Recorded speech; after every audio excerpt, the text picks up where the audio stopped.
Estamos no ar para mais um Beats Podcast e hoje temos aqui uma presença mais do que especial. Estou aqui com ele, com o Jair Faccio. E para falar esse sobrenome você tem que fazer o Faccio com a mão. Tutti buonanotte, né, Adriano? Obrigado aí pelo convite. Cara, eu que agradeço a participação e ensinar um pouquinho para a gente. A gente estava falando um pouquinho agora, né, fora do ar, sobre a fusão da Beats, né, que virou a Beats. Sim. Que era da Platts, da Alquat, e era uma pena não ter te conhecido um pouco antes. Bom, Adriano, em nome da Brasil Valuation, obrigado pelo convite, né? Para a gente é extremamente importante estar aqui falando sobre um tema tão interessante e algo novo, pequeno, médio empresário, que é fusões e aquisições, né? Então, eu que agradeço, muito bom estar perto da Beats, aí, do teu time, aí, que eu também tenho visto coisas incríveis aí que vocês tenham feito aí no mercado. Aí. Obrigado. Legal, bacana. Cara, conta um pouquinho como é que você entrou nessa, né? O que você fazia antes de trabalhar, de onde você veio, onde você nasceu. Conta um pouquinho da sua história. Excelente. Adriano, eu sou indaiatubanos, né? Portanto, eu costumo dizer que eu sou caipira, né? Eu nasci aqui, vivi até a minha adolescência aqui, por volta de quando eu tinha 18, 20 anos aproximadamente, tinha uma marca de isotônico chegando no Brasil chamada Gatorade. Exatamente. E aí... eu comecei a trabalhar lá, né? Automaticamente eu entrei na área comercial desse produto chamado Gatorade, que era uma novidade, que ninguém comprava, né? E assumi um desafio na área comercial aqui no interior do estado de São Paulo. Então, faz quanto tempo isso, mais ou menos? Isso foi em 97. 97. Exatamente, né? E é interessante porque o meu encontro com fusões e aquisições aconteceu lá. Né? Em 97 até 2000, era uma empresa chamada Quaker, né? Que todo mundo conhece a Aveia Quaker, Todd, Aveia Quaker, Todd, Todinho, tinha uma série de produtos aí. Eu era da linha de beverages, eu trabalhava com Gatorade. E aí em 2000 eu recebi uma ligação da diretoria da empresa, falou assim, nós somos vendidos. Existe uma guerra para bebida não gaseificada entre a Pepsi e a Coca-Cola e a Pepsi comprou. Então foi a primeira... oportunidade ali e eu fui impactado por fusões e aquisições, né? E aí fui viver exatamente a incerteza que rondava aquilo, né? Minha carreira acabou indo para fora de Indaiatuba, fiquei mais alguns anos na PepsiCo, depois fui para BIC, Faber-Castell, Cássio, Disney, né? Aí em 2015 para 2016 eu queria voltar para Indaiatuba, tinha o desejo de empreender e aí fundei a Brasil Valuation. Que legal. Cara, a Gatorade... tem um livro que é do Phil Knight, lá da Nike, né? Uhum. Que acho que é... agora esqueci o título do livro. Mas alguma coisa para vencer, feito para vencer, alguma coisa assim. Empresas feitas para vencer, eu acho que é esse aí. Eu acho que deve ser isso. Não, é A Marca da Vitória. A Marca da Vitória. E aí ele fala sobre acho que era Bill Bowerman, né? Que era o técnico dele lá do California Gators também, né? Que ele começou a fazer alguns experimentos lá na universidade, lá em Oregon, lá. Uhum. E para as pessoas correrem mais, enfim, ter uma performance melhor. E ele fazia uma mistura que eles misturavam com água, e ele fala que, no livro, ele fala que isso depois originou o Gatorade. Você sabe se isso é verdade ou não? Porque eu já contei essa história para os outros, mas não tenho muita certeza. Né?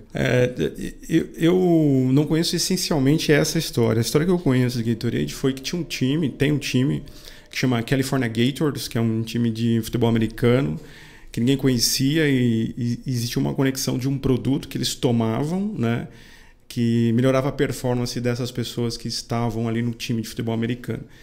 E naquela época poucas pessoas conheciam o Gatorade, né? E quando o California Gators aí ganhou uma NFL, o produto tornou-se mundialmente conhecido, né? Entendi. Então vem desse time, então. Exato, é isso aí. Legal. E aí você foi para a BIC depois, né? Aí eu fiquei um tempo ainda na PepsiCo, mas já não fazia mais sentido, já tinha cumprido um ciclo lá. Decidi pedir demissão e fui para a BIC, né? Naquela época eu não entendia muito o que estava acontecendo comigo, já era alguma coisa de empreendedorismo que estava dentro de mim. Mas eu falei, eu acho que meu ciclo na PepsiCo acabou, eu recebi um convite para ir para a BIC, assumi alguns clientes especiais aí, que eles chamavam de Key Account, né? Walmart, Carrefour, Pão de Açúcar.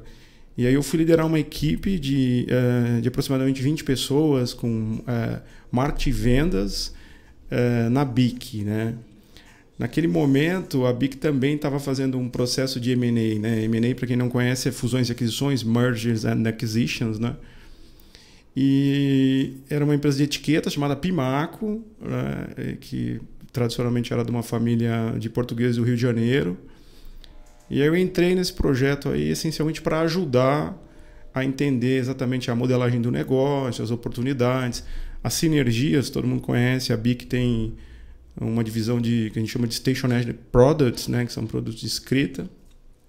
E a ideia da BIC era entrar mais, ter mais distribuição numérica, mais ponto de vendas dentro do mercado corporativo. Então, a Pimaco era muito forte, né? Então, onde que a Pimaco ali foi adquirida pela BIC, 2008, 2009, né? Aí eu fiquei mais um tempo ali, depois acabei tendo uma passagem também por Faber-Castell, né? Então eu fiquei entre as duas empresas aí mais de 10 anos aí no mercado de produtos escolares, né? De papelaria. Papelaria, exatamente. Legal. Exatamente. E qual que era a diferença de vender Gatorade e vender papelaria? Então, basicamente o que a gente percebe, né, a PepsiCo foi uma grande escola para mim, né, uma empresa fantástica aí nos produtos que nós estamos falando de Elma Chips, Todinho, Sardinha Coqueiro, uma infinidade de produtos ali. Só que são produtos de alto giro, né, consumo. Então, por exemplo, você chegava num Carrefour na época de Copa do Mundo, tinha uma prateleira lá, uma ilha cheia de Ruffles. No final do dia não tinha vendido tudo, né? Que a gente chama de sellout. E essencialmente é diferente quando você vai para uma caneta, né? Ninguém vai comprar 200 canetas porque está em promoção. Uhum. Mas isso essencialmente é diferente quando você está falando de produto de consumo, de alimentos, né?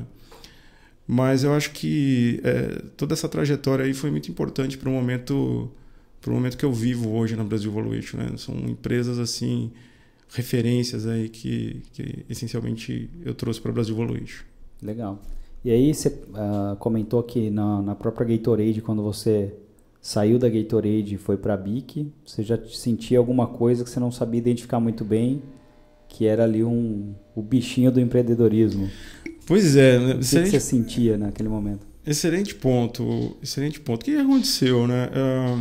Meu pai trabalhou 30 anos numa indústria e se aposentou, né? E quando eu decidi sair da PepsiCo, meu pai falou: você tá louco? O que você tá fazendo da sua vida? Vai sair de uma empresa como essa? Embora sejam duas empresas importantes aí, conhecidas, renomadas, né? Eu não entendia direito. Parecia que tinha fechado um ciclo, eu não concordava com algumas coisas. Mas, na verdade, eu já queria empreender, né? Porque depois eu fiz o mesmo movimento em outras empresas que eu passei, outros estágios que eu vivi, né? E eu fui descobrir isso aí em 2015, 2016, que eu falei: olha, eu não quero ter mais chefe, eu não quero mais ter, essencialmente, alguém ali que eu me reporte, eu acho que eu quero empreender.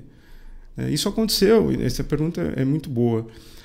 Porque em 2015 eu estava indo para a Europa de milhas. Aí a minha esposa falou assim, a Cássia, né? Ela falou: muito legal, a gente está indo viajar, estamos usando essencialmente todas as milhas que você acumulou, mas quanto tempo você teve que ficar fora de casa para isso acontecer?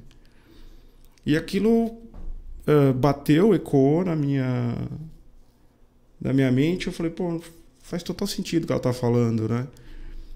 Eu acho que tá tudo bem, tem muita gente que se sente identificado trabalhando ali para as empresas. Eu era executivo, tinha uma posição bacana, mas acho que ali eu estava entendendo o porquê que eu troquei algumas vezes de empresa, né? E aí decidi fundar a Brasil Valuation e percebi, né, fazer uma pesquisa de mercado. Tomei café durante um ano com metade de Indaiatuba, acho. E aí eu descobri que tinha ali, de certa forma, uma oportunidade incrível para fazer fusões e aquisições para pequeno e médio empresário, né? Uhum. Então eu já tinha uma experiência ali de hands-on, né?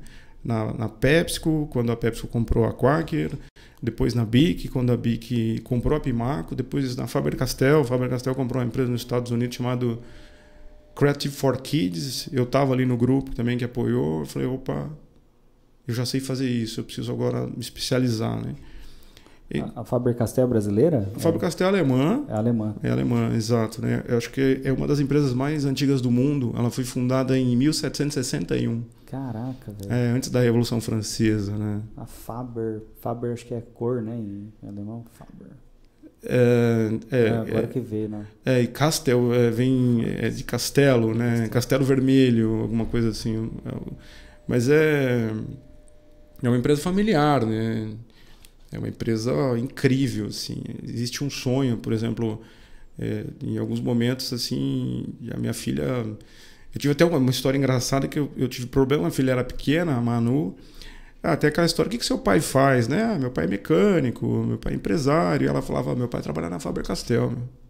Então tem uma áurea, né, incrível, né? Que você de marketing conhece mais que é a força da marca, né? A Faber-Castell é uma empresa que realmente é sinônimo de marca, principalmente em colorir, né? E aí eu já tinha feito algumas coisas, tinha passado por algumas aquisições, e aí eu falei, bom, agora eu vou estudar, né? Fiz um sabático, fui fazer fusões e aquisições com o Papa do Valuation no Brasil, que é uma pessoa chamada Alexandre Assaf Neto. Ele participou de algumas fusões como do Itaú com o Unibanco, da TAM, Alan Chile, né? E eu tive a felicidade de ser aluno dele. Fiz uma especialização. Bom, todo mundo que começa a empreender, né? Primeiro valuation que eu fiz foi de uma farmácia pequenininha, não recebi.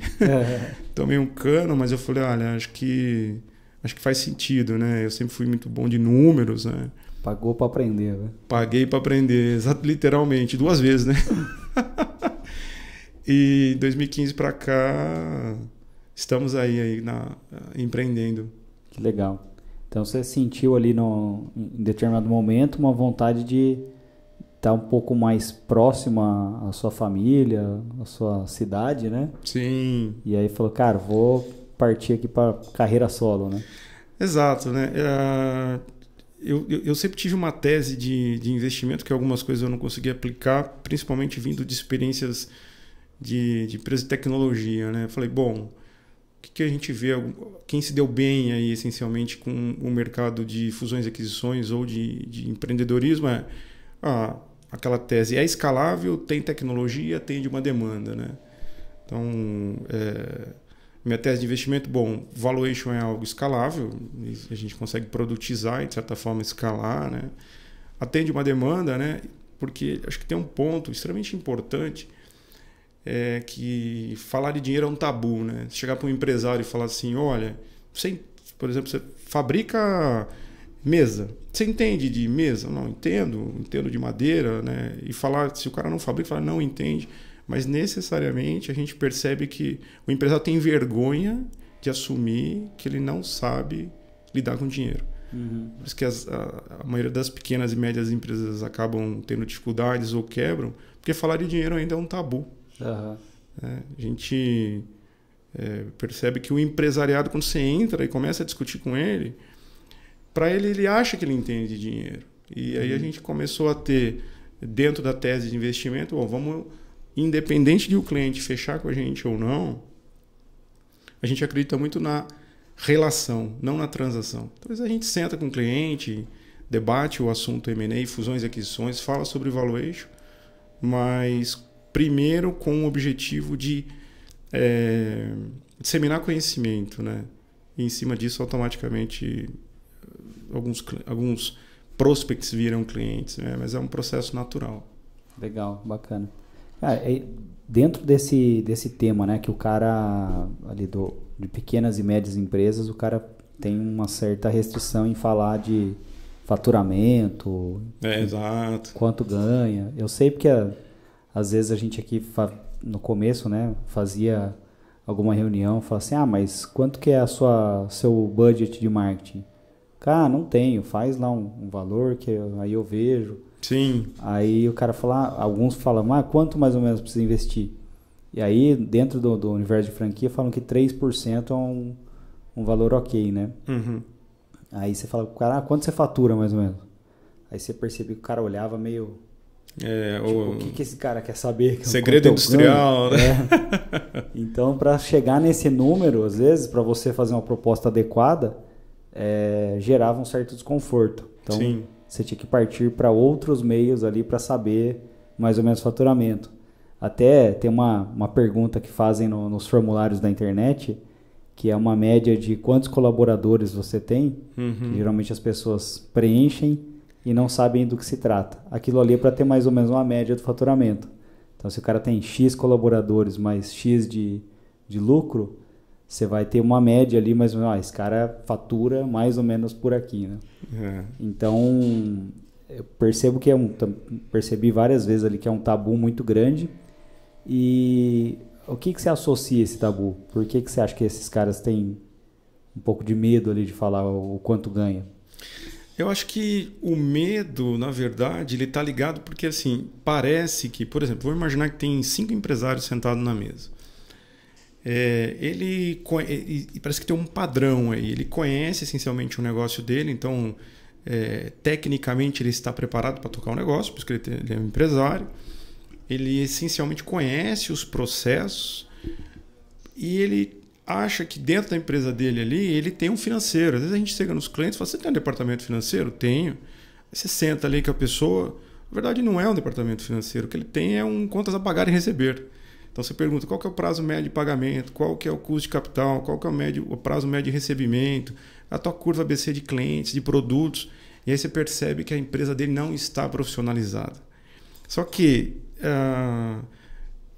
em algum momento ele olha e fala, bom, mas você está dizendo que o meu negócio não é profissionalizado, mas de certa forma eu tenho um orgulho de assumir que aquilo essencialmente não é necessário, né? Não é só aquilo que é necessário, né? Não, ter contas a pagar, ótimo, mas você tem que saber o custo de capital, a curva ABC de clientes, quantos dias você recebe, o teu fluxo de caixa, né? E a gente acredita, Adriano, que a gente tem que catequizar esse assunto, né? Porque parece que por exemplo, eu adoro carro, mas eu não entendo de carro. Eu gosto de usar o carro. Então eu consigo com naturalidade chegar para o meu mecânico e falar assim, eu não sei o que está acontecendo no motor, né? Tem uma revisão para fazer. Mas chega para o empresário e fala assim, ele não consegue em alguns momentos assim, eu não sei o que está acontecendo no meu caixa, eu sei que eu estou tendo dificuldade financeira, né? E a gente fez um negócio super interessante, que a gente fez um dicionário de valuation. Então, toda a terminologia, todas as questões relacionadas ao tema, né? Porque a partir do momento que você conhece, você sabe exatamente o quanto é importante trabalhar aquele assunto, né? Legal.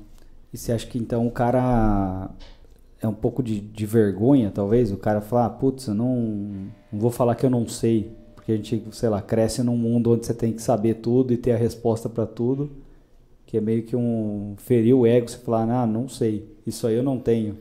Exato. Eu acho que tem um ponto também relevante que, por exemplo, o assunto valuation é tão novo que essencialmente as pessoas que criaram as metodologias mais aceitas, elas estão vivas ainda. Então, por exemplo, tem um indiano que ele chama Damodaran, que ele é um professor da Universidade de Nova York, que essencialmente é o papa global do valuation, ou Alexandre Assaf Neto, né? E a gente vive essencialmente num mercado, principalmente no Brasil, que faz pouco tempo que a gente fala de dinheiro, né? Eu lembro em 2012 que eu trabalhava numa empresa e eu fui para os Estados Unidos a trabalho, né, como executivo. As pessoas falavam de ações assim na hora do almoço, né? Como a gente fala de futebol, né? Se a gente olhar faz 2, 3 anos assim que essencialmente as corretoras ganharam expressão nesse mercado, né? Então acho que e aí voltando lá do por que não abrir faturamento, não abrir receita, né? Que algumas pessoas ainda têm aquele dilema, se ele descobrir quanto eu faturo, ele vai saber quanto eu ganho, né? Ok, mas se você faturar 1 milhão e gastar 2 milhões mensais, a informação do faturamento ela é irrelevante, e né? Pelo contrário, né? É contraditória. Então a gente percebe que essencialmente e quem tem informação tem o poder, né? A gente acredita muito nisso. Então quem descobre e começa a profissionalizar as empresas, o empresário que descobre e começa a profissionalizar a sua empresa, ele começa a ir melhor, né? E aí ele também, de certa forma, ou pode descobrir um segredinho do bolo, o mercado é capitalista, vou seguir por aqui, não vou disseminar conhecimento em finanças, né? A gente vê muito isso, sabe? Uhum. Cara, eu percebo também, principalmente no mercado de marketing, né? A gente começou em 2009, a gente vai para 14 anos, né? Tem um tempo aí, a empresa nem... Uau. Aí a gente começou, dois moleque, técnico. Quem começou? Foi você? Na Platts foi eu e o João. Vocês começaram a Platts. Nossa, interessante. Aí a gente começou fazer a parte de arte, de texto. Bom, fazia tudo. Ele fazia foto, vídeo, então coisas das quais também foi complementar ali, né? Sim. E a gente manjava muito, eu trabalho nisso desde os 13 anos de idade. Então eu comecei muito cedo lá, com meu tio tinha uma lista telefônica, comecei a trabalhar lá. E aí, tecnicamente, a gente tinha muito conhecimento. E experiência também, né? E experiência. A nossa sorte, que eu vejo assim na parte financeira, a gente dividiu o escritório com uma empresa que era uma construtora que estava começando na época. Então, a gente ficou ali uns 6 meses sozinho, vendendo ali, tocando o dia a dia. E aí foi dividir o escritório com essa construtora. Aí o cara da construtora falou assim, ó, vocês estão começando, faz assim, uma parte do caixa, como vocês não têm muito faturamento, você divide em 3, cada um pega uma parte e deixa uma parte no caixa. Então a gente já foi entendendo ali que você precisava ter caixa para o negócio sobreviver. Sim. E aí de lá para cá, né, o Brasil, acho que todo ano tem uma crise, né, parece. Sim. De lá para cá a gente viu várias agências maiores do que a gente, às vezes menores, ou que tinham potencial, nascerem e morrerem porque não tinha caixa. Entendi. Então a gente sempre teve ali uma retirada simples, ali, algo que dá para você viver, mas foi deixando dinheiro no caixa, e toda vez que vem o Covid, vem a crise lá da Dilma, toda vez que vem alguma coisa desse tipo, você está preparado para segurar ali as pontas, né? Então nossa sorte foi essa, eu acho. Eu acho que você está traduzindo, né, um pouco, de certa forma, vocês já tinham algumas regras de convívio com relação ao dinheiro, né? Existe uma frase que fala assim, né? Empresa rica, dono pobre, né? Dono rico, empresa pobre. E o que a gente percebe também, essencialmente, que existe uma cultura que a gente luta contra, que é assim, vamos exaurir a empresa, né? Então, vou tirar o máximo de recursos e, de certa forma, vou beneficiar minha pessoa física em detrimento da pessoa jurídica, né? Uhum. E, naturalmente, isso... por que 80%, 90%, não tenho o dado exato na mão nesse momento, que todo mundo fala que é 90%, mas não é isso. Por que as empresas quebram, né? Menos de 5 anos, né? É o dado, né? Exato, né? Menos de 5 anos, 80% ou 90% das empresas quebram. Mas aí você começa a olhar para algumas coisas básicas. Você tem um orçamento empresarial, você tem uma reserva de emergência. Né? Você tem duas coisas que o empreendedorismo pode trazer para a pessoa, para o ser humano, né? Cortar o patrão, ou seja, essencialmente ter a independência financeira, e outra é essencialmente o manche na mão, a empresa na mão, né? Porque afinal de contas, só que as pessoas esquecem que numa empresa tem que cortar, a sua vida tem que cortar duas coisas: custo fixo e patrão, né? Uhum. E às vezes ele vai montar uma empresa, de certa forma infla ali toda a estrutura, um custo fixo elevadíssimo, perde um cliente importante, ou acontece algo essencialmente numa crise econômica, e tudo aquilo acaba levando a empresa para o ralo, né? Uhum. Cara, eu já vi nesse período, né? Era uma agência até que era concorrente nossa, a gente conhecia o cara. E, cara, o cara abriu a agência 3 meses, o cara trocou de carro. É comum aí você isso. começa a ver, você fala, vai dar errado, né? Acho que um dos principais sintomas ali do cara que está empreendendo, empreendedor fresco, né? Que começou agora. Novo ali, né? É o cara achar que faturamento é salário, né? Sim. O cara vai lá e fala, putz, tô ganhando tudo isso de dinheiro. Sim. E aí acho que dá esse resultado trágico, né? O cara acaba fechando o negócio ali, né? A gente tem alguns clientes, a gente tem um produto que chama Gestão Baseada em Valor, GBV. O que é isso? A gente tem alguns clientes que anualmente nos chamam para fazer o valuation da empresa. Mas ele quer vender? Não. Então a gente entra, tem uma normativa da CVM, para quem não conhece, é a Comissão de Valores Imobiliários, que é a 361, que rege um laudo de valuation. É a receitinha do bolo para você fazer o valuation.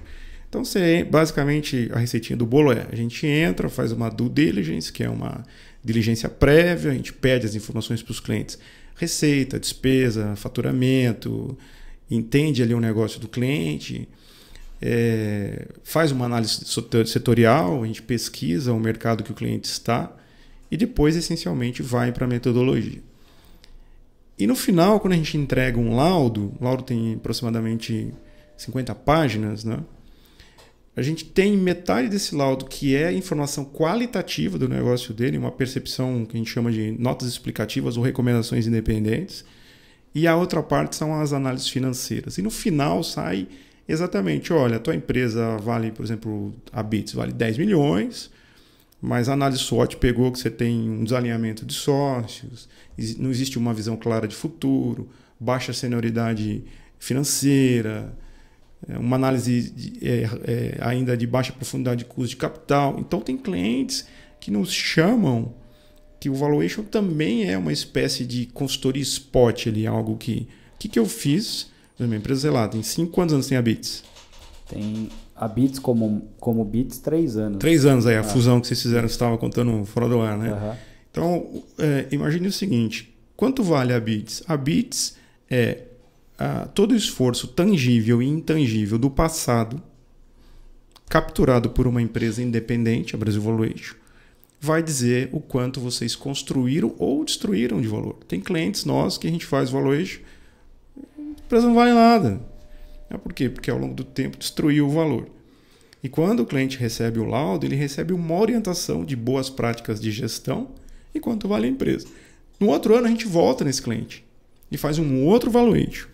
Olha, lembra que no valuation anterior nós falamos que vocês não tinham essencialmente o custo de capital na mão? Agora vocês fizeram, a empresa valia 10 milhões, agora vale 20 milhões. Então, fazer valuation não é essencialmente para quem quer vender a empresa, vai entrar um sócio. Às vezes também é um pouco de direcionamento de estratégia num espectro e de uma metodologia aceita e proposta pela Comissão de Valores Imobiliários, que é a CVM, né? Legal. Essa parte do budget ali, geralmente, como que é a organização em porcentagem? Tem algo que é um padrão? Uma medida histórica aí de boas práticas? Então, essencialmente, quando a gente também faz o orçamento empresarial, né? Quando a gente senta para fazer um orçamento empresarial, então, basicamente, vem lá a receita, vem os impostos, vem a receita líquida, né? E depois vem todas as contas ali de um DRE. O que a gente percebe, e isso acho que também alguns clientes falam, a gente percebe, minhas vendas não estão acontecendo. Mas você não tem uma verba de marketing? Contrata o pessoal da Bits lá para fazer algo. Mas eu tenho que colocar isso no orçamento? Uma boa indicação, você deu. Exato. E isso é comum, Adriano. A gente tem muito cliente, a gente acabou de entregar um valuation no cliente, que a gente falou assim, mas esforço de capital, o CAPEX, né? Você não tem aqui um esforço de capital, um orçamento para marketing. Esse cliente ele é uma empresa de serviço que atua em âmbito nacional, então ele tem que estar essencialmente nas mídias, patrocinando todas aquelas casas de SEO que vocês são especialistas. Ele falou, tenho, mas eu tenho que pôr aqui, isso está dentro da despesa. Não, você tem que abrir uma despesa, e não é despesa na verdade, é investimento em marketing. Um investimento essencialmente para CAC, custo de aquisição de clientes, um investimento para prospecção, né? E a gente percebe assim, empresas de serviços, existe uma verba, principalmente de marketing, que a gente orienta através dessa medida histórica, né? De 3% a 5% da receita líquida. Uhum. O que é a receita líquida? Receita bruta, receita com impostos. Descontei os impostos, cheguei em receita líquida, né? Porque esse dinheiro, de certa forma, é o que vai garantir a perenidade do negócio. Uhum. Ele vai continuar conseguindo trazer clientes, né? E dentro do negócio de vocês, de marketing digital, a gente percebe que cada vez mais o cliente, uma das experiências, a gente fez mais de 300 avaliações aí, é interessante esse dado. A gente já fez mais de 300 avaliações, mais de 300 valuations, e a gente somou outro dia o valor de todas as empresas que a gente fez, de mais de 1 bi de reais, né? Mas poucas ainda também têm essa cultura do marketing. Uhum. E eu acho que também é um papel aí, Adriano, o teu time, aí, teu sócio, disseminar esse conhecimento, né? Que eles têm uma visão assim, eu vou contratar um freela, o freela vai fazer tudo para mim, daqui a pouco esse freela some, vem uma outra pessoa, né? É a síndrome do pato, né? Faz tudo, mas tudo, não faz nada. Pato nada, voa e anda, mas não faz nada bem feito, né? Então, e a gente tem alguns clientes em comum, né? Acho que nos trouxe aqui também foi a conexão de alguns clientes que a gente tem em comum, que tem esse nível de consciência, né? Que são as empresas também que estão um pouco mais profissionalizadas, né? Já passou aquela arrebentação ali das ondas, né? Legal. Cara, e a parte de... Uma coisa que eu sempre tive curiosidade, né?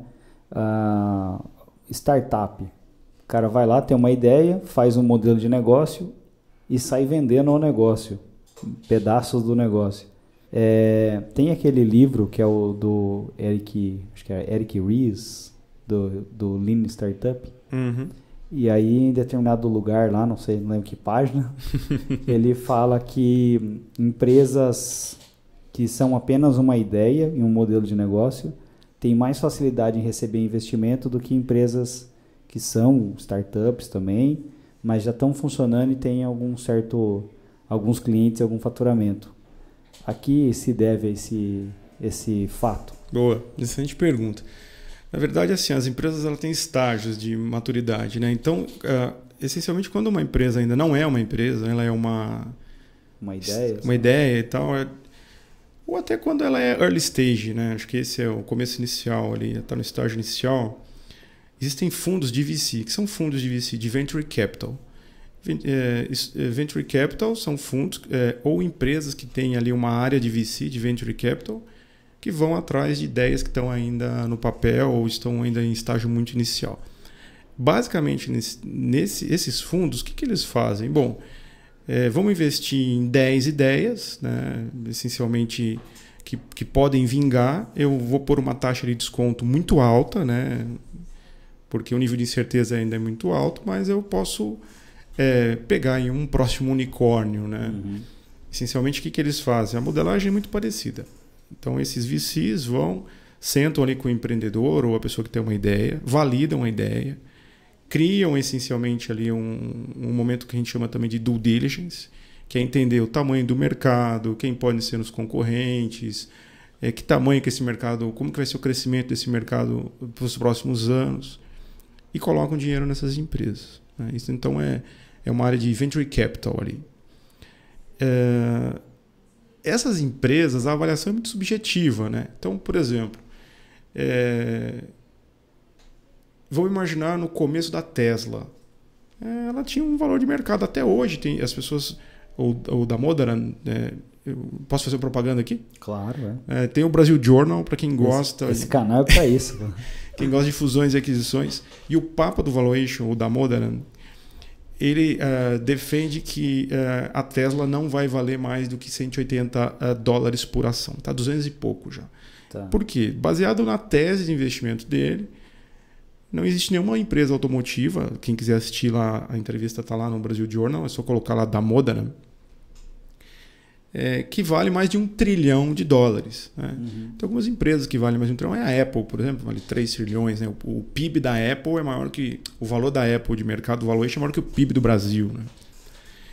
Então, essencialmente, algumas empresas, principalmente que estão ainda no estágio das ideias, o nível de incerteza do valuation é enorme. Né? Uhum.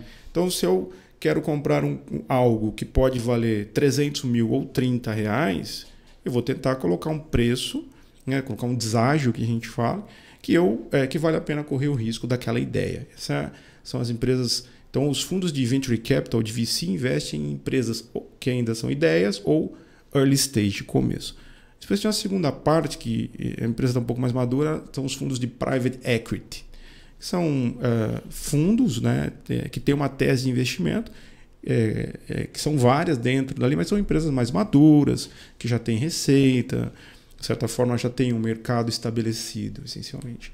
E tem fusões e aquisições de empresas que querem promover sinergia, né? O caso, acho que a Beats acho que é um sinônimo, né? é um sinônimo aí, né? Que vocês vieram de duas agências e passaram por um processo de fusão, né, Sim, André? sim. Então, eram duas agências que inicialmente tinham escopos diferentes, mas com o passar do tempo as duas foram caminhando para o mesmo escopo de prestação de serviço, e aí a gente, com a amizade e a concorrência, a gente entendeu que era mais negócio juntar as escovas de dente, né? Então, Exato. é mais ou menos isso. Bacana. E você sabe de onde vem a palavra concorrência? Não? Concorrência vem do latim, que é andar ao lado. Então, o mundo empresarial, existe uma coisa assim, eu não posso ir naquela reunião porque o meu concorrente vai estar lá. Quantas coisas realmente o concorrente te leva, né? Então, concorrência não é um contra o outro, né? É um com o outro, lado a lado, né? Imagina o que teria acontecido no mercado, por exemplo, de smartphones, se existisse só a Apple, não existisse, por exemplo, a Samsung e outras marcas, né? Então, acho que é extremamente importante aí para o empreendedor, para o empresário, né? Que também é um tabu, né? Eu não posso falar com o meu concorrente, assim como eu não posso falar do meu faturamento. Não, mas qual que é o problema, né? Eu acho que isso é uma coisa que a gente tem que tratar também. Eu via há muito tempo atrás, né? A gente assinava o Meio Mensagem, que é uma publicação de agências de publicidade.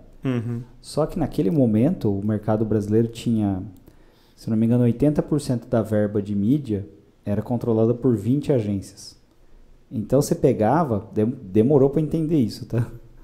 Você pegava o que tinha no Meio Mensagem ou nessas publicações, estou falando mal do Meio Mensagem aqui, né? O que tinha nessas publicações era basicamente patrocinado por essas 20 agências. E aí eles formaram lá o grupo de atendimento, o grupo de não sei o quê, mas ninguém de fora entrava nesses grupos. Então os caras criaram uma forma de proteger ali o mercado deles. Quando veio... E aí o que a gente tinha de informação? Você pegava o Meio Mensagem e falava, vamos ver aqui que os campeões nacionais estão fazendo, né? No que eles investem, né? E aí você via que tinha muita coisa ali que era fumaça. Que era do tipo, vamos dizer que estão indo para cá e de fato a gente não está indo para cá, está indo para outro lugar, enfim. Essa concorrência que andava lado a lado era entre essas 20 e por ali acho que possivelmente eles trocavam informações. Mas para o mercado eles não davam nenhum tipo de informação, nenhum tipo de orientação, né? Quando veio o marketing digital, ele meio que pegou essa galera que estava meio sem rumo ali, meio de lado e começou a aglutinar em produtos. Então você pega o RD Station, por exemplo, é um grande case disso.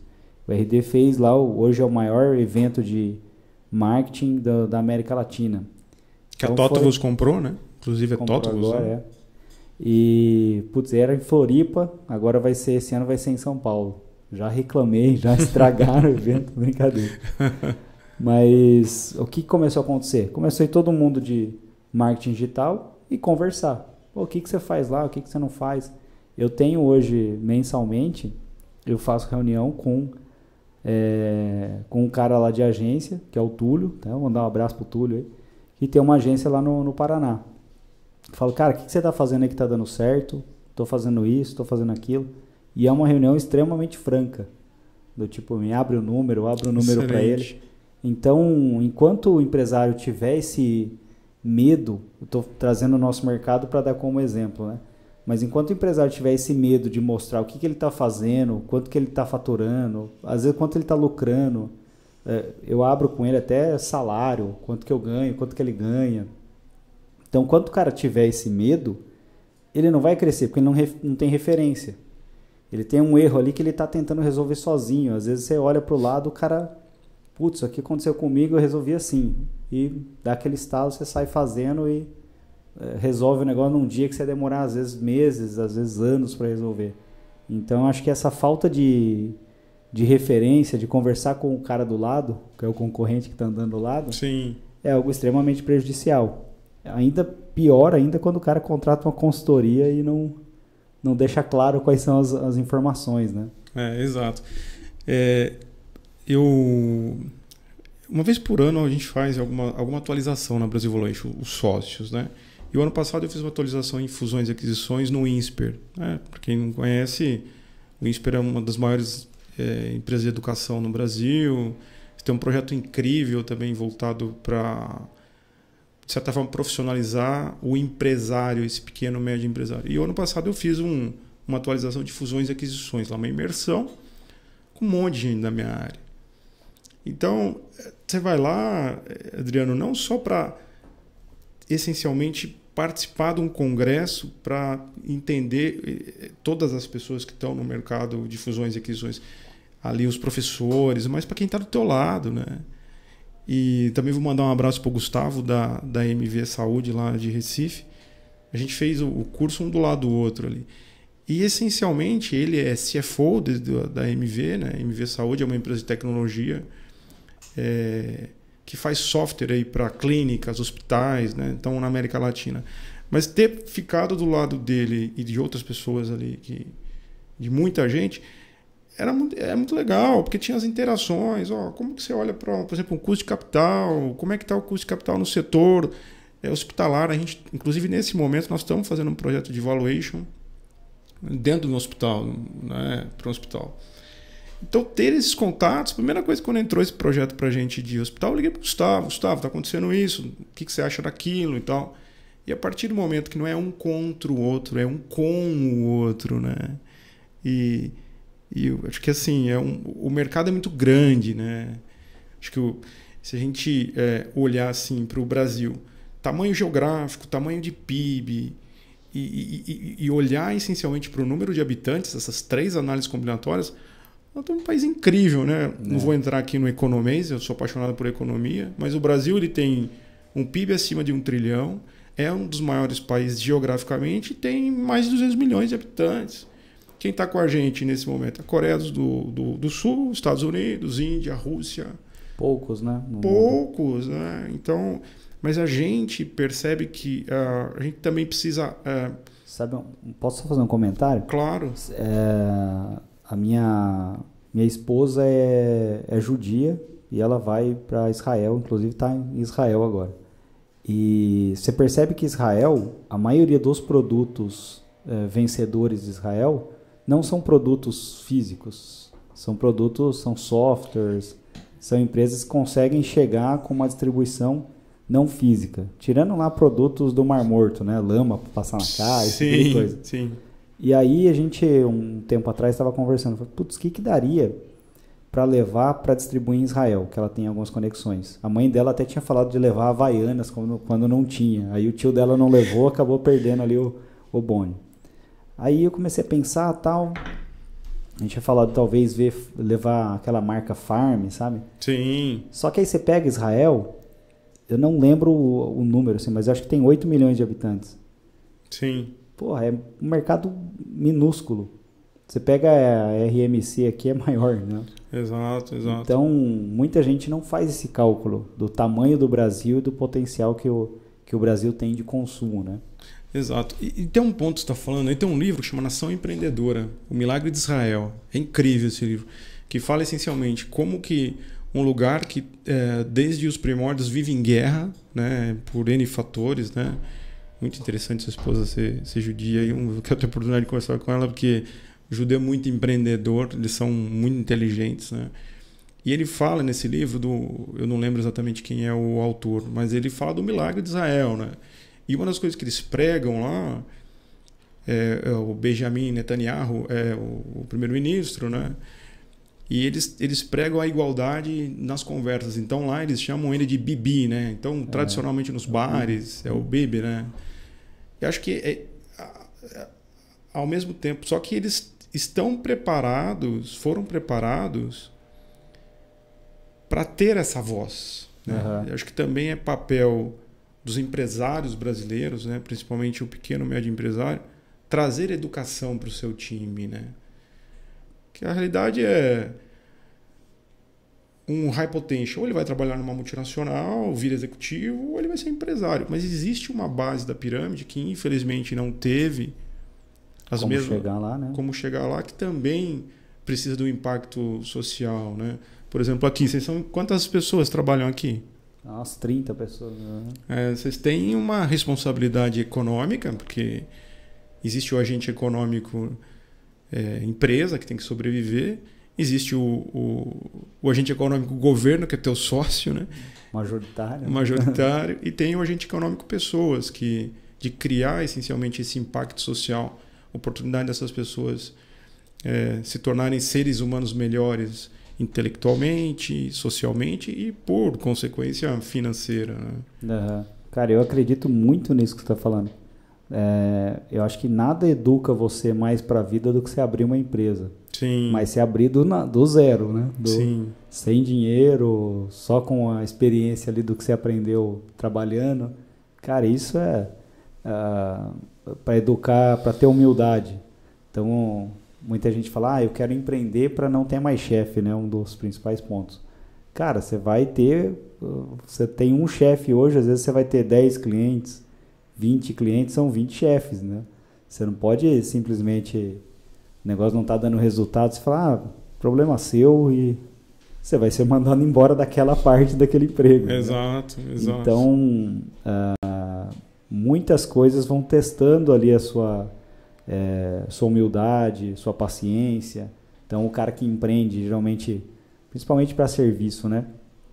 O cara vai lá, toma a dura do cliente, aí ele vai falar com o colaborador, toma a dura de volta do colaborador. Né?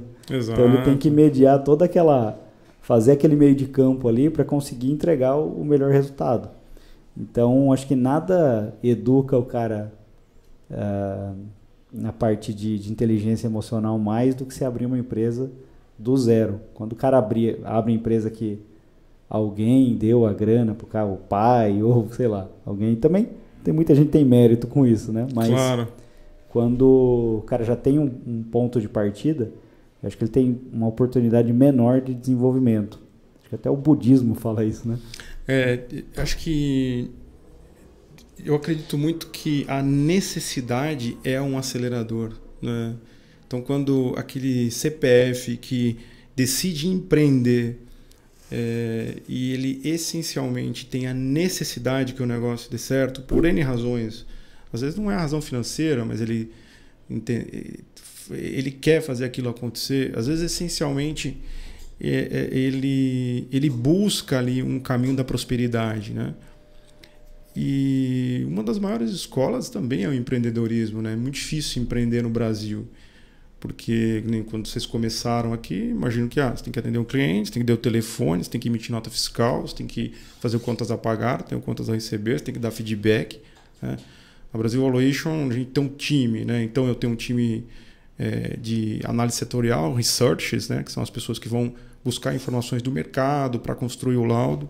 Eu tenho um outro time que é de análise financeira, que essencialmente olha receita operacional, impostos, entende exatamente todos os indicadores de lucratividade. E tenho duas áreas que são as áreas que consolidam os big data, as informações, para entender no final se a empresa constrói ou destrói valor, né? E quando a gente se reúne para fazer a fusão de todas as informações e gerar um laudo, é muito interessante. Por quê? Muita gente diferente. E o diferente, às vezes o empresário, de certa forma, eu vou lançar um determinado produto, eu vou fabricar microfone. Então eu vou estudar as características, vantagens, benefícios, o mercado, mas eu não sei lidar com gente. Né? Uhum. E promover as discussões, a gente faz isso na Brasil Valuation, eu tenho várias discussões que eu perco. Uhum. E acho que essas são as riquezas essenciais que o empresário que as coisas começam a dar certo, né? Ele tem que sempre olhar para dentro de casa e falar assim, nossa, as coisas estão dando certo. O que eu não posso, essencialmente, aumentar dentro de mim, eu tenho que aumentar na empresa. Eu não posso aumentar meu orgulho, minha vaidade, achar que essas coisas estão acontecendo porque eu dei certo, a empresa deu certo. Né?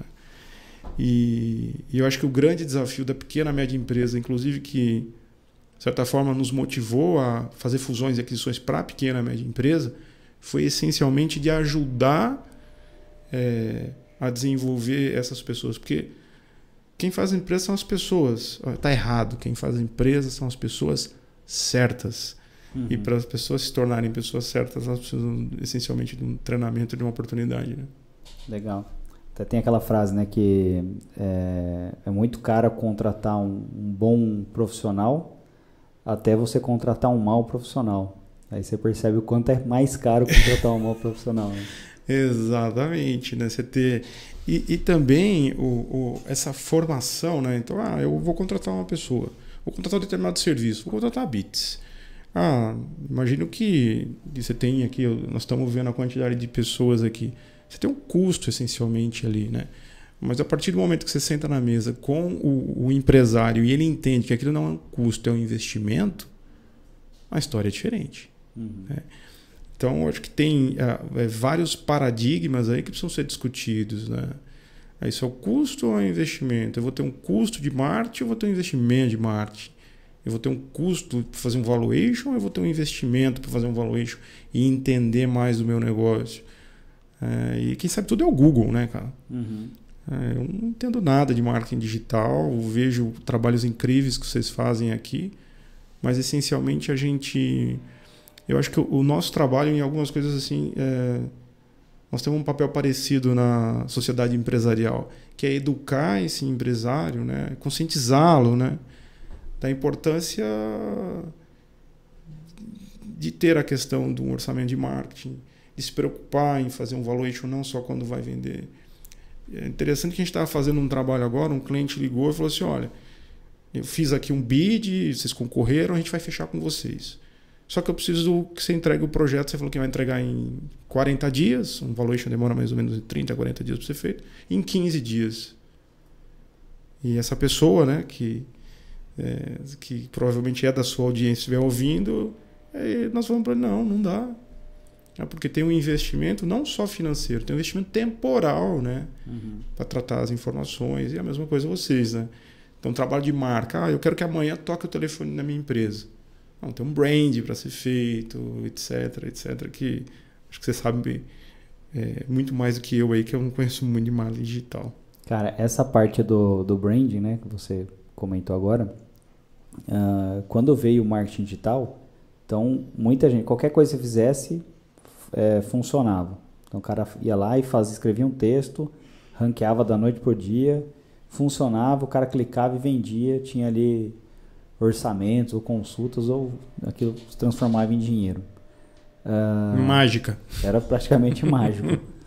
Quando você pega todo mundo migrando para o mercado digital, já não começa mais bem assim, né? Então, o cara anuncia a palavra que ele pagava no Google R$1, ele está pagando 100 hoje. Então, aconteceu já isso dentro de vários mercados ali. E aí um ponto que era importante lá na publicidade tradicional, que foi abandonado no marketing digital, é o branding. É o cara investir ali na marca, na percepção com qualidades positivas da marca dele. E aí tem muito cliente que é muito resistente a fazer branding, porque o cara acostumou a pôr dinheiro, que eu brinco, né? O cara põe porco, sai linguiça. Põe dinheiro, toca o telefone. E ele sabe que é o do porco que tem o nome, Porco José, ele colocou um Porco José, saiu linguiça José do outro lado. E o branding, a mensuração do branding é muito mais complexa. Uhum. Existem formas simples de se fazer, que é o cara direct, o cara digitar direto a marca no Google ou colocar o site direto. Enfim, existem alguma projeção de marca dentro de rede social, mas se você for fazer para ter o dado totalmente apurado, é complexo. Então o cara tem dificuldade de investir nesse movimento de branding. E a gente percebe claramente, né, alguns clientes que as marcas já são reconhecidas, o custo de geração de lead dele, de oportunidade dele é muito menor do que o cara que não tem uma marca reconhecida.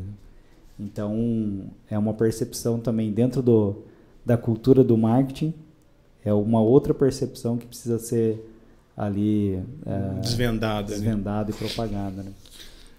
A gente faz avaliação de marca, né? Dentro das metodologias de valuation, você tem fluxo de caixa descontado, tem o múltiplos, que é o comercialzão, aí, pega teu faturamento, multiplica por 4, porque meu amigo fez assim, etc. Na verdade, o nome técnico é avaliação relativa, ou múltiplos comercialmente. Então, você tem fluxo de caixa descontado, avaliação relativa, marca, liquidação patrimonial.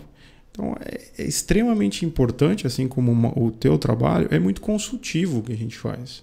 Nós estamos fazendo uma avaliação de uma marca agora, faz 2 anos que ela não tem receita. Então, teve uma questão própria, um dos sócios foi morar fora do país, mas a marca tem muito valor.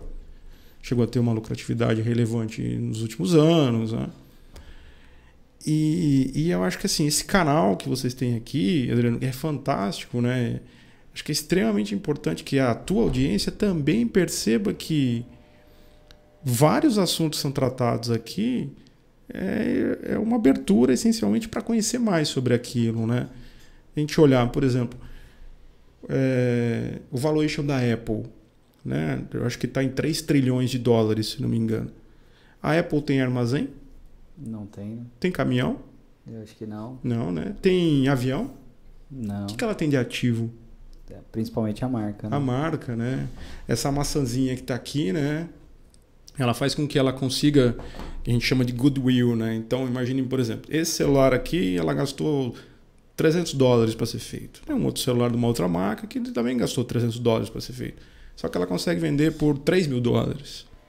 Isso é o efeito de goodwill, ou seja, o quanto a força da marca interfere no valuation, né? Porque se eu gastei 300 para fazer e vendi por $3.000 e você gastou os mesmos 300, só que você não tem força de marca, o teu é vendido por 1.000, tem muito mais lucratividade nos meus produtos do que no teu. Essencialmente isso faz com que a empresa valha mais, né?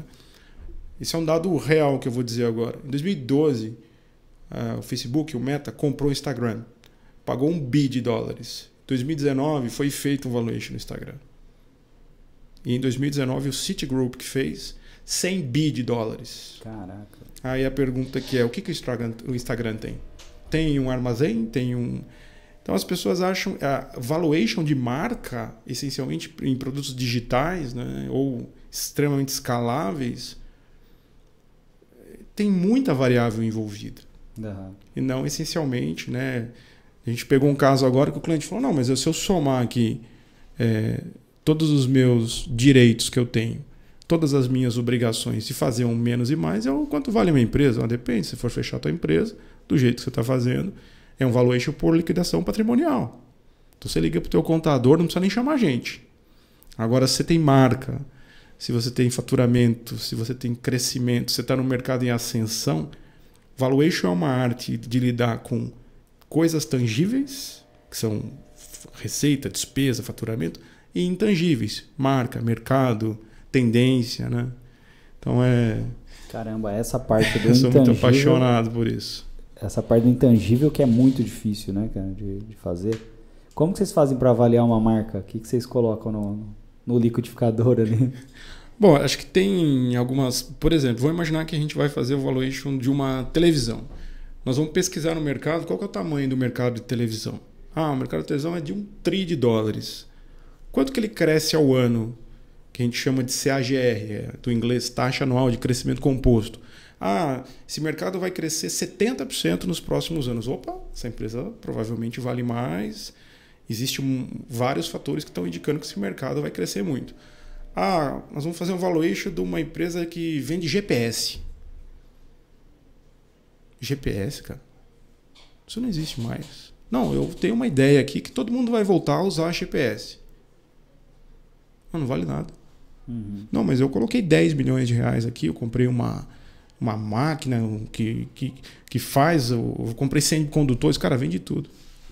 Vende tudo e liquida. Por quê? Porque tem um negócio chamado Waze aí, que dominou o mercado. Essencialmente, quando você vai avaliar uma marca, depende essencialmente quantos anos a marca tem, quais são os índices de lucratividade que aquela marca já gerou, o que ela pode gerar. Por exemplo, isso que eu vou falar é real. Existe uma marca tradicional de achocolatados do interior do estado de São Paulo que tem um outdoor na entrada de Indaiatuba que foi vendida por R$1. Por que ela foi vendida por R$1? Porque é uma empresa super tradicional. Ela tem leite, inclusive, não vou falar o nome aqui, mas já vão matar. Porque ela destruiu o valor ao longo dos anos. Essencialmente, você não pode ter uma transação de compra ou venda de empresa de doação. Então, foi vendida por R$1. A marca dela vale mais? Com certeza, mas essencialmente a marca ela precisa por trás de uma áurea e de um plano de ação para fazer que ela aconteça. Uhum. Então a avaliação de marca tem algumas metodologias, a gente faz, porque valuation não é achismo da Brasil Valuation. Então tem várias metodologias que são aceitas no mercado que podem ser aplicadas, né? Uhum. Então, por exemplo, startup tem um modelo de Berkos, que marca, existe algumas coisas relacionadas a medidas históricas de indicadores como EBITDA, né? EBITDA vem do Earnings Before Interest, Taxes, Depreciation and Amortization. Lucro antes de depreciação, amortização e impostos, né? Que é uma medida de lucratividade. Mas, essencialmente, ela depende. Então, valuation é extremamente complexo e tem vários fatores ali, essencialmente, que estão ligados, né? E metodologias. E como é que faz para o cara vender a empresa dele? Eu quero vender a firma. Vender a firma. Boa. Se a gente pergunta, basicamente o que a gente vê é, primeiro, faça uma boa avaliação, procure uma empresa, um profissional independente. O segundo passo, essencialmente, existem especialistas que fazem toda a captura de possíveis interessados, né? Nós estamos, por exemplo, a gente acabou de entregar o valuation de uma empresa de IoT que eles têm um produto, uma inteligência artificial para monitoramento de idoso. Eles chamam de clinic, o mercado de longa permanência de idoso. Então, onde os idosos estão internados, né? A gente tem um mandato, fizemos um valuation, agora a gente está conversando com alguns fundos representando essencialmente essa empresa. E aí, o que o investidor compra? O investidor compra fluxo de caixa. Uhum. Né? Então, essencialmente faça uma boa avaliação, procure um profissional gabaritado, uma empresa gabaritada, que ele vai te ajudar na jornada inteira. E no final, essencialmente, ali um bom advogado de fusões e aquisições que vai escrever o contrato, essencialmente que vai tratar dessas particularidades. Legal. E quando a empresa é muito associada à imagem de um sócio, é muito mais difícil? Como é que funciona isso? Boa, excelente pergunta. Quando acontece isso, imagina, às vezes a empresa tem uma figura pública que está por trás daquilo. Essencialmente, o que se faz é uma fase de transição, né? Então, olha, eu vou comprar a tua empresa, a Bits é a tua cara, Adriano, e faz total sentido que você fique durante um tempo até que eu fortaleça uma segunda pessoa que assuma o seu posto. A gente chama... Existem algumas cláusulas, essencialmente, principalmente quando a empresa é a cara daquela pessoa ou, de certa forma, tudo que foi desenvolvido naquela empresa, aquela pessoa está envolvida, né? Que é uma fase de transição, né? Vender uma empresa é diferente de vender um carro. Você vai lá, reconhece o recibo, entrega, seja feliz, sorte com o carro, né? Uhum. Geralmente o founder ou o CEO ou a pessoa que tem ali o negócio na mão, ele fica ainda um tempo, né? Para fazer essa transição, que geralmente dura 3 a 5 anos. Bacana. Eu lembro de uma história de uma cervejaria aqui do interior que, enfim, o cara que construiu a cervejaria, ele tinha até um prestador de serviço, que era um cara que era o rei da gambiarra, e todas as instalações elétricas do negócio, eles venderam a empresa para um grupo do exterior e tudo mais, global. E os caras têm que manter esse cara na folha, porque o cara sabe onde que dá curto-circuito, esse tipo de coisa, né? Então, existe bastante disso, será? Existe. E tem coisas interessantes que a gente participou de um dia ou de um negócio, né? Que, bom, Fizemos o valuation, sentamos ali com as partes interessadas, o negócio aconteceu. E aí tinha o senhor lá, que era o patriarca, o fundador da empresa, falou, olha, porque quando a gente foi fazer a due diligence, tinha uma pessoa lá que ganhava, essa história é engraçada, inclusive. Ela tinha uma posição ali, praticamente era uma copeira, né? E ela ganhava 10 mil reais. Vocês podem fazer o acordo, a empresa está vendida, mas ela não pode mandar embora enquanto eu estiver aqui. Mas por que não? Não. Ela tem uma história comigo. Bom, moral da história. Era um caso extraconjugal. Caramba, velho. A empresa foi vendida. Teve, de certa forma, ele, lógico, a parte inteira falou, olha, isso é um problema do senhor, eu estou comprando a empresa. Então o senhor vê o que o senhor vai fazer com ela. Então o que a gente percebe tem de tudo, né? E evidentemente que quando você for vender uma empresa, imaginar, quantos carros você acha que você vai vender na sua vida, Adriano? Quantos o quê? Carros? Quantos carros? Sei lá, uns 10, 15. 10, 15. Quantas casas você vai vender? Umas 3, 4. Velho. Quantas empresas você vai vender, cara? Às vezes uma. Pois é. Então, lógico que eu vou estar legislando em causa própria aqui, né? Não faça isso sozinho. Contrate uma empresa de consultoria, de fusões e aquisições, porque tem um monte de risco, um monte de incerteza. E nós pegamos lá, porque a gente viu, na hora de fazer ali o perdas e lucros, montar o DRE, a gente falou, mas quem que é fulano aqui? Fulano é tal, é copeira. Mas ganha 10 mil reais, ganha 10 mil reais.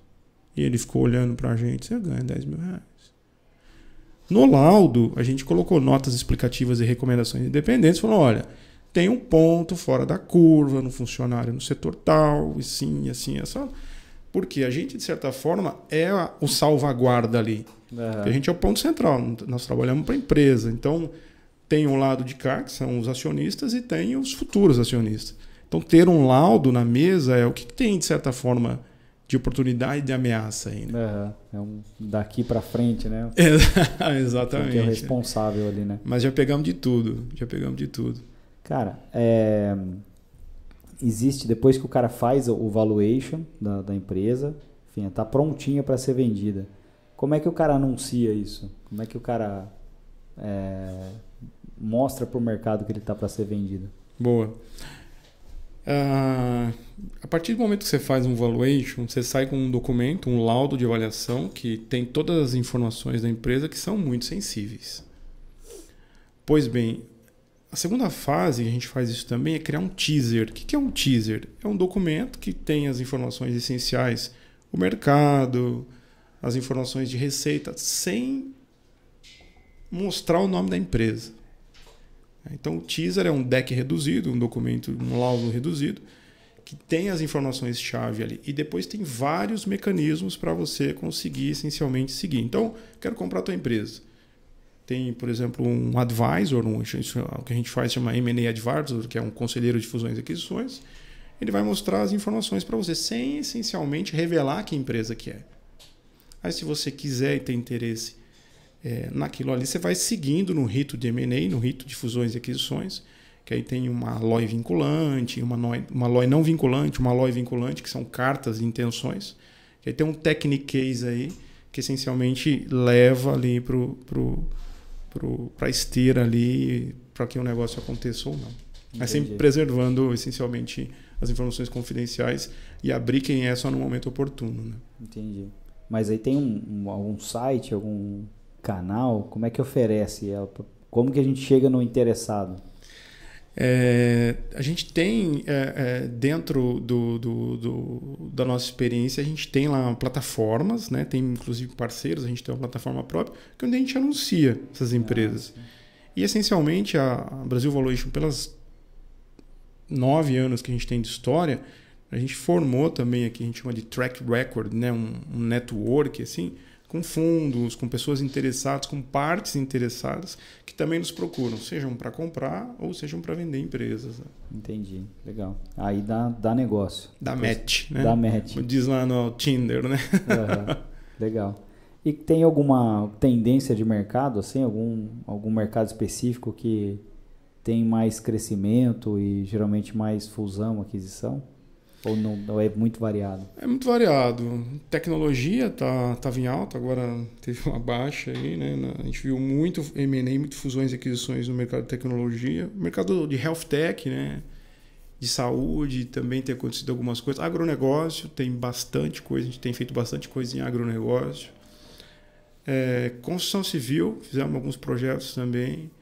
Serviços, já fizemos escritório de contabilidade, escritório de advocacia, escritório de corretores. Aí agora está tendo muito M&A, fusões e aquisições, em escritório da XP Investimentos. Os escritórios estão se unindo, né? Então a gente também já fez alguns projetos, mas é bem diversificado.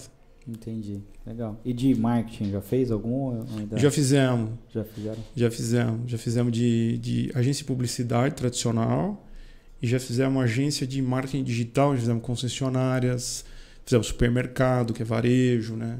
Fizemos educação. Nós estamos entregando agora, hoje, coincidentemente, nós entregamos um projeto do mercado de educação de uma grande franquia de escola aí de alto padrão, né? Então tem de tudo, Adriano. Legal, bacana. E esse mercado de agronegócio, né? Dizem, né, que é o mercado que meio que carrega o Brasil nas costas, né? O que tem nesse mercado para ser explorado, assim, que você vê como algum tipo de oportunidade? Vou dar o que eu penso. A digitalização desse mercado, você acha que é algo que vai dar fruto assim, para o futuro? Então, boa pergunta. Acho que assim, o agronegócio no Brasil está ligado muito a commodities, né? De certa forma, assim como a gente tem minério de ferro, outros produtos que a gente exporta, o agronegócio a gente não tem grande sofisticação. Basicamente, a gente tem as multinacionais de biotecnologia, que fazem melhoramento genético, sementes, etc. O agricultor brasileiro planta e, de certa forma, exporta, né? Mas o valor agregado, essencialmente, a gente não está envolvido. O que eu acho que a segunda geração que está assumindo agora o agronegócio, que o agronegócio está bombando, né, no Brasil, eu acho que ela está mais antenada aí para o fenômeno da digitalização, né? Uhum. Eu acredito que é uma tendência aí natural, né, até do ser humano aí, que eu acho que o agro, principalmente a agricultura de precisão, né, ela está muito na vanguarda, né? Mas eu acho que tem algumas coisas de digitalização, essencialmente, que tem uma oportunidade de crescimento, por exemplo, para o teu mercado enorme. O mercado, o agronegócio em si, né, acho que o Brasil é o número 1, né, do mundo, né? Que concorre mais com os Estados Unidos, né? Acho que o maior concorrente. A gente tem, por exemplo, milho, soja, olhando um pouco, a gente tem clientes do mercado do agronegócio, né? Pecuária é um mercado extremamente relevante, né? Principalmente o mundo hoje, o Brasil com certeza é um dos celeiros aí que mantém, que alimenta o mundo, né? Uhum. O Paraná acho que é o maior produtor de comida do mundo, né? Acho que tem uma coisa assim. Sim, sim. E a gente vê lá, né? Lucas do Rio Verde, aquela região ali do centro-oeste. Ali eu tenho colegas que têm empresas de consultoria ali mais voltado para o agronegócio, campo, né? Estão bombando. Legal. Acho que deve ser aquela terrona vermelha do Paraná, que tudo que planta nasce, tudo, né? que planta nasce, exatamente. Legal.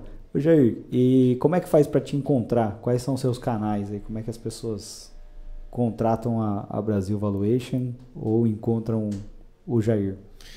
Bom, @Brasil Valuation é Instagram, né? brasilvaluation.com.br é o site, essencialmente ali.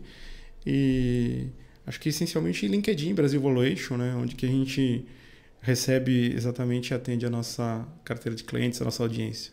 Legal, bacana. Cara, queria te agradecer por participar. Deu para aprender mais um pouco aqui com você. Então, toda oportunidade todo encontro é uma oportunidade de aprender. Obrigado mesmo por ter vindo, dar esse prestígio aqui para o Bits Podcast. E quando quiser voltar, tá aberto. Adriano, eu que agradeço. Em nome da Brasil Valuation, foi uma experiência incrível para a gente, né? Eu acho que vocês estão fazendo um trabalho sensacional aqui com essa mídia para a tua audiência. Eu acho que a tua audiência é eclética, né? Muito empresário aí que eu tenho certeza que se informa aqui. Espero de alguma forma ter contribuído um pouco daquilo que eu conheço e tento fazer a vida dos meus clientes aqui, e dessas conversas também aprendo muito com vocês, né? Acho que vocês são referência naquilo que vocês fazem. Obrigado aí pelo canal. Pô, eu que agradeço. E aproveitando, né, vou fazer o nosso jabá aqui. Sigam a Beats Podcast. Se você está apenas assistindo ou vendo algum corte, é importante também seguir o canal para receber as nossas notificações. E minhas redes sociais também eu estou como Adriano Klump. O Klump é K-L-U, M de Maria, P de Pato, P de Pato. E o Jair Fátio, né? Jair Fátio. Faca, abelha, cebola, igreja, orelha, Fátio, tutti buona gente. Legal. Maravilha, gente. Obrigado e até a próxima. Beats.